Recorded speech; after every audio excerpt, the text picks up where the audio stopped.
Bharatiya Janata party Banswada నియోజకవర్గ నాయకులు శ్రీనివాస్ గారి ఆధ్వర్యంలో మినీ స్టేడియంలో గల తాత్కాలిక గ్రంథాలయంలో విద్యార్థుల కోసం కూల్ వాటర్ ట్యాంక్ మరియు చదువుకోవడానికి అనుకూలంగా ఉండే 20 కుర్చీలు మరియు 20 ప్యాడ్స్ ఇవ్వడం జరిగింది.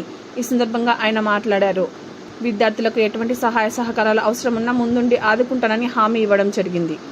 ఎగ్జామ్స్కు ప్రిపేర్ రావడానికి ఇక్కడికి లైబ్రరీకి వస్తే వాళ్ళు కూర్చోవడానికి కుర్చీలు లేవు, ప్యాడ్లు లేవు, పెట్టుకొని చదువుకోవడానికి ప్యాడ్లు లేవు.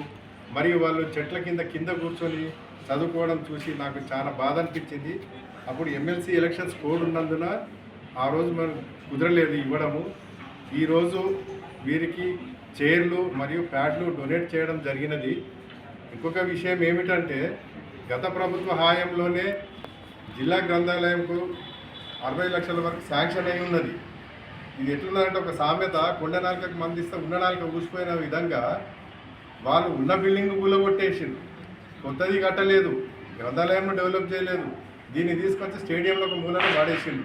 మరి గత ప్రభుత్వం చేసిన తప్పులు ఈ ప్రభుత్వం కూడా అట్లనే చేస్తూ ఉంటే మరి పాపం విద్యార్థులకు ఎట్లా, విద్యార్థుల భవిష్యత్తు ఎట్లా?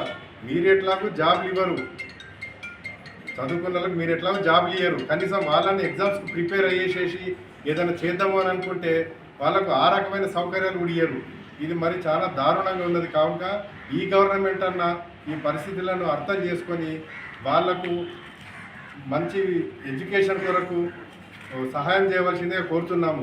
ఒకవేళ మీరు అట్లా చేయలేకపోతే మా జిల్లా అధ్యక్షుడికి మాట్లాడి తర్వాత స్టేట్ అధ్యక్షుడు వారితో మాట్లాడి దీని విషయం ఒక పెద్ద ధర్నా కూడా చేస్తామని చెప్తున్నాం.